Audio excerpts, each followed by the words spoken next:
me give you a quick update on the 70 Mustang. We had the sandblaster come by and blast all the outer sheet metal where all that undercoating was. Didn't find anything significant other than the fuel line, which goes through this hole. When I went to remove it, it actually broke in half. Just a heads up on that area there. The torque box traps water and creates rust. These outer panels are good. We've gone down the rockers. They're all nice and solid. We knew there was some issue here, and I'll get back to that in a minute. But the rest of the car, they hit the rain gutters. There's still some sand in there. Went over the floor. I'm rethinking the floor maybe. Got a bunch of holes and little pits. This back section here. And there's some small holes, but the metal's kind of thin in places. There's also some holes here, so I'm really debating on what to do with this floor pan. Didn't do anything in the back. Come around its other side, same deal. You know, blasted rocker panels. These outer areas. Sheet metal up front. Everything's good and solid up here. We also did the interior, and there's a few issues, which isn't uncommon.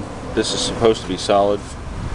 Same way back there. And these overlaps, they always end up getting water and dirt trapped in them. So I'm going to have to clean those, cut those out, create some patches for those.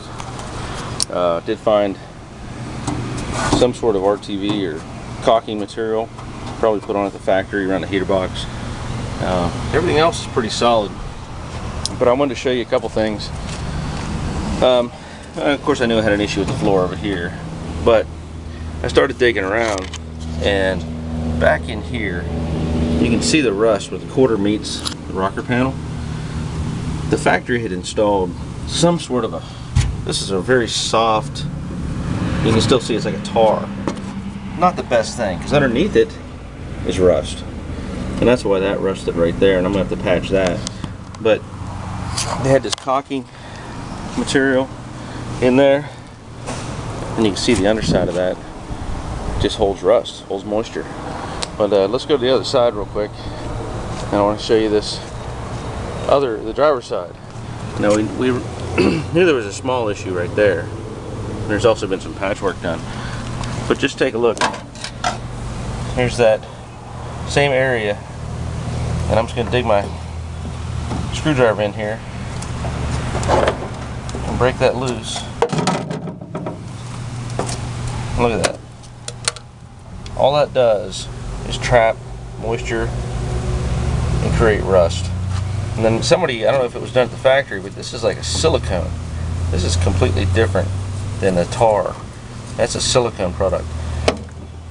I don't know if somebody added that thinking they were going to do something with it, but you can see all this area here I'm going to have to clean up and make a patch for down there. And there's that tar-like material from the factory. See that just scrape off, and underneath there's surface rust. So be wary of that. And now if you're doing okay, here's the Mustang as it sits right now. We had sandblasted all those areas, the inner and outer engine bay, the inner fender area, firewall, and right now we have it in epoxy primer, and the whole car, and that seals up the metal to prevent it from surface rusting again, and it also helps you identify any of the any dents or anything like that. And I've already had some Bondo on here before, or filler, and you can kind of see a little bit of a shadow of those areas. Of course, when we get regular primer on, that'll cover that up. I did, when I was doing the last segment, the battery died on my camera, but I was showing this inner area here, and you can see, I'll move my hand outside where you can see the holes. Obviously I have to address all that and fix it. What I have been working on is the vent holes on the cowl panels, on the toe kicks, let's put it that way. I think I showed in another video, another segment, where this piece was here, and you can just see it was all rotted out. I made up these two pieces on either side and welded those in. And that's what that is too. And there's the other bad piece there in the floor. See if I can zoom in a little bit. Yeah, and there's the bad piece, new piece. Now what I'm working on is I'm going to put the cowl in, and I've already checked so I could drill all my holes and line up where the old holes were, where there's good metal. And I've drilled all the holes already in the cowl panel around the flange. And the only other issue that I'm going to have, and I discussed this earlier, was where this toe kick is. The top of it, I can't weld. There's no access. So I'm going to have to use panel bonding adhesive and apply it here and to the underside of the panel. And I've already marked. I have to bare the metal though. I'll show you. There where that line is, that's where I'm going to bare the metal. Because you can't use painted metal with panel bonding adhesive. So once that's in place, I can clamp it all down and weld it. Just to show you, this is material, yeah, 3M panel bond adhesive. Works great. And what we understand is technically stronger than welds. So that's where we're at. I'm still going to cut the floors out, replace those. A couple other issues like I talked about earlier, haven't addressed yet. After hitting with the blaster and everything, you can see just how bad it is. So next step is to get that cowl back in place.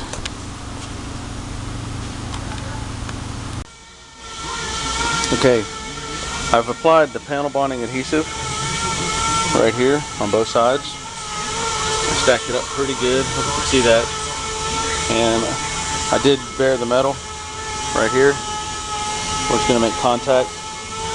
Now I'm going to set it up in place, clamp it all down, and get ready to start welding. Okay, I have the cowl welded in. I went around and did all my spot welds all the way around there. I also made sure it was flush here where the windshield is gonna meet, so you don't want to have any problems with that down the road. Getting ready to install these fender brackets.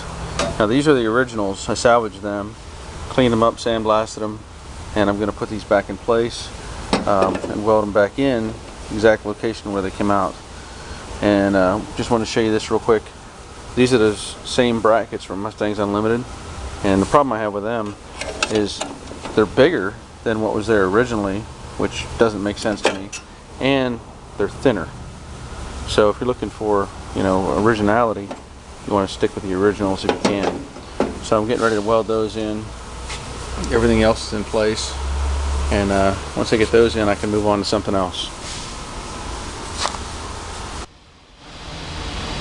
Alright, I finished welding these fender brackets. You can see the welds there, and of course up there. So now those are finished. I'll come back, and I'd already ground some of the welds here on this cowl. I'll grind the rest of these down. We'll put some etching primer in here, and then some seam sealer to help keep this clean and dry on the inside. Other than that, I'm going to move on to the next phase, which hopefully is working on these floor pans. I still got a lot of work to do on the passenger side door. You can see it up here. Got a bunch of those rust holes in it, just like the driver's door had. But that'll be the next step. I've already worked on the left side fender. Here's the hood. So fender's already been patched up. It's got a first coat of rage on it. And while we're looking, let me go ahead and show you a car we're working on. Kind of our secret. Check this out. 34 Ford. Now this is a fiberglass car, but we went over this car and painted it, and it's going back together right now. This is a sweet car.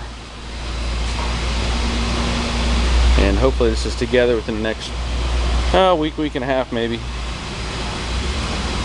There's the deck lid.